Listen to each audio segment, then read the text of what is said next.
What's going on, everybody? Lil Chris here, and first let me start off by saying Happy New Year and welcome to 2022.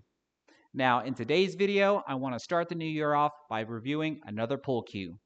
And what I have for you today is the Predator BK Rush break cue. But not only is it the break cue, it's the jump break cue. Now, before we go taking a closer look at this cue, it's been brought to my attention that I should be disclosing how I actually acquired this cue. Well, if it really matters all that much, I actually bought this off of a friend of mine back in 2021 for $650 and had every intention of presenting it here on my YouTube channel. So do keep in mind, this is not a brand new cue. Now let's take a closer look at it. Now here's the butt of the BK Rush jump break cue. As you can see, it is stained all black, and it's actually not made of just one piece of maple. And I'm not just saying this because the butt of the cue breaks into two pieces. The butt of the cue is actually made of 4 pieces of hard maple, all fused together and then cut for the jump break conversion. At the joint, we have a unilock pin for the easeability of being able to put the cue together and take it apart. Coming down the forearm, you can see we have the nice blue and gray BK Rush label. And then about halfway down, I don't know if you're going to be able to see this, but we have a separation line where the butt of the cue can break apart to form the jump cue. And then keep in mind that I said that this is a used cue, so about halfway down from there, you'll see that the finish has a little nick along with a scratch in it. And then coming all the way down to the butt of the cue, we have this metal collar where you can see we have the Predator logo along with the BK Rush label engraved in it. Now here's the Revo BKR carbon fiber composite brake shaft. Boy, that's a mouthful. Now, according to their website, it has a standard shaft length of 29 inches, which starts from the bottom of the shaft to the top of the black vault plate that they use as a ferrule. And here I have exactly 29 inches. And that the tip diameter is also supposed to be 12.9 millimeters. Now on the surface, this shaft doesn't appear to be any different than the 12.9 Revo that you would have on a playing cue. I mean, even this shaft is pro-tapered. But according to their website, the only thing that stood out to me is that it says that the shaft's construction is optimized to deliver a higher coefficient of restitution. And what that simply means is that less energy is lost when the tip contacts the cue ball. And the only thing that makes sense in my mind that allows that to happen is that this shaft will actually flex less than the regular Revo when it contacts the cue ball. But I might have that wrong. Now, what does allow this shaft to stand out from the regular Revo is the BK Hybrid tip, because this thing is comprised of 7 different layers of premium leather, and then it's injected with their hybrid additive to make it more solid. And that little ring that you see just above the black vault plate, that's what they call their R brake shield, and it's developed from some sort of composite to make it actually act like a phenolic tip. But since you have the hybrid tip on top of that, that's what allows you to actually be able to have more control over the cue ball. Now, according to their website, they recommend that this cue should weigh 18 ounces, but you are allowed to customize the weight. But let's see how much this cue weighs. We'll go ahead and weigh both the butt and the shaft together.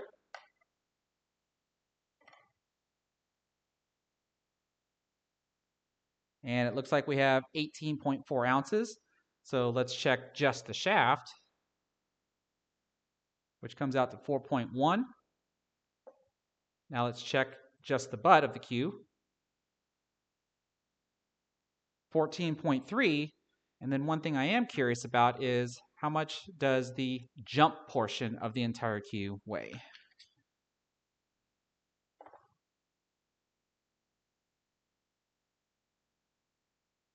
$9.4. So that should say that the absolute butt end of the cue only weighs 9 ounces.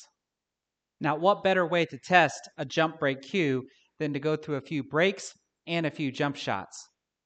So first, let's break this 8-ball rack. I'm going to try to pop the cue ball off the rack as hard as I can, which means I'm not going to have a whole lot of control on the cue ball. But let's see if I can get it to squat near the center of the table. And then I'll even be measuring my break speed using the Predator Break Speed app.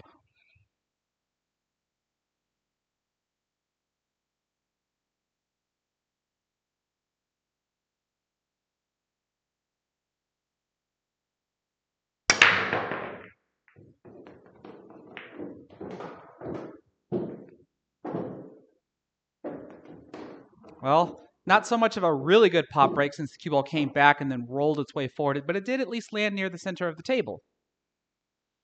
And I actually broke at 21.1 miles per hour. And that actually felt pretty effortless using the BK Rush jump break cue. Now, I did go back and look at that break again and saw that I really didn't have control of the cue ball, because not only did it pop back, it went off to my right and hit the side rail, then came back to the middle of the table. So not a whole lot of control on the cue ball, like I said, when I'm breaking all that hard. But now for this 9-ball rack, y'all know I have a particular way that I like to break a 9-ball rack, especially when I'm using a template rack. But I'm going to put all that aside and hit that rack hard to keep testing out the cue.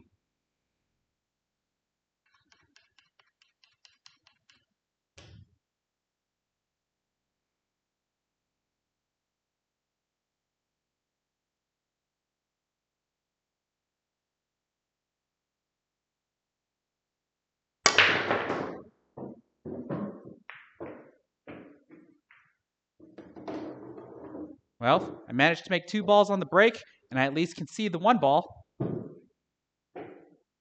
But that wasn't as hard as my 8-ball break because I only broke at 18.24 miles per hour. And now with this 10-ball rack, I want to try to do the same thing that I was wanting with the 8-ball rack. And that's to get the cue ball to pop off of the rack and then hopefully land near the middle of the table without going towards the side rails.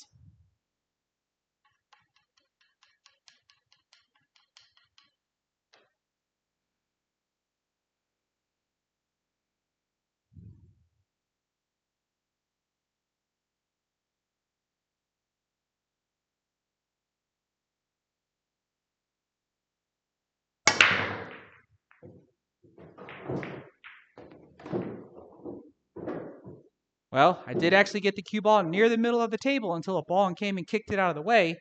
I did make a couple of balls on the break, and even this break wasn't as powerful as my 8-ball break, as I only broke at 19.15 miles per hour. But this isn't about showing you how hard I can break. This is showing you how good the BK Rush jump break cue actually does break, which is really good. I still even have a shot on the 1 ball. But now, let's test out the jump part. Now, to test the jump portion of the cue, I have 2 shots that I want to try to demonstrate that'll hopefully show you the amount of control you can have with the cue, as well as how easy it is to jump with it. The first one's going to be a stop shot. I have the 2 and the 3 ball blocking the cue ball from being able to shoot the 1 directly. So I'm going to try to jump over them, pocket the 1 ball into the side pocket, and then get the cue ball to stop near where the 1 was. And then hopefully with my side camera that I have set up here, you'll be able to see where I'm striking on the cue ball.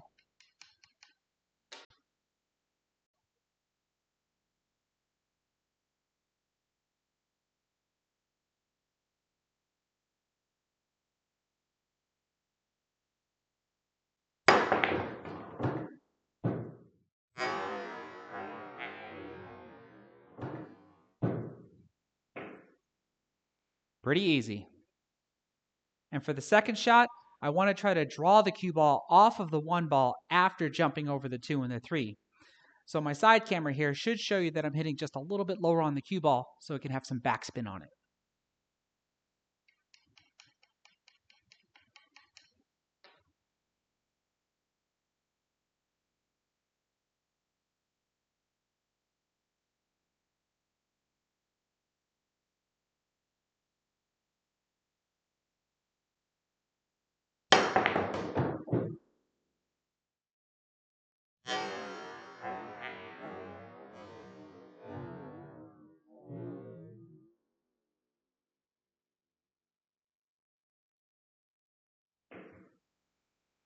And it just doesn't get any easier than that.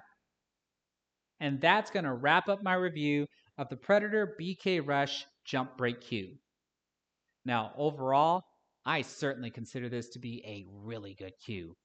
I mean, it's 2 cues in one to break and 1 to jump with. And it also gives you the convenience of only needing a 2x2 case to carry this, plus your playing cue.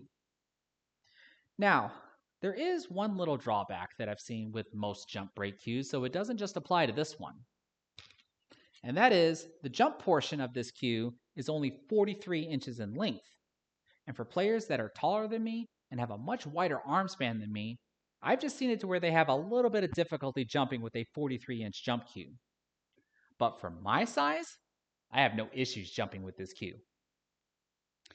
Now, personally, one little thing that turns me off about this cue is that it doesn't have a wrap. And for those of you that have been following me long enough, you should know that I also own the Predator BK Rush brake cue that has the sports wrap. And I absolutely prefer the sports wrap over no wrap at all. So really, this isn't a cue for me, but it might be a cue for you. Because to ring in the new year, I am going to be raffling this cue away to one of my lucky subscribers. So, just like how I've done with all of my other raffles, I need you to give this video a thumbs up. Leave a comment in the comment section below because that's how I'm going to select the lucky winner. And then be sure that you're subscribed to my channel and make sure that your subscription list is public so that I can verify that you're one of my subscribers. Now, this cue is retail valued at $749. But remember, I only paid $650 for it from a friend. And because of its value, I really want to see this video hit 25,000 views. So please help share this video around and let's get it up to 25,000. Because when it does, I will go live to be able to select the winner. So remember, be sure to give this video a thumbs up, leave a comment in the comment section below, and then be sure that you're one of my subscribers and make sure that your subscription list is public, and let's get this video to 25,000 views. Take care, everybody.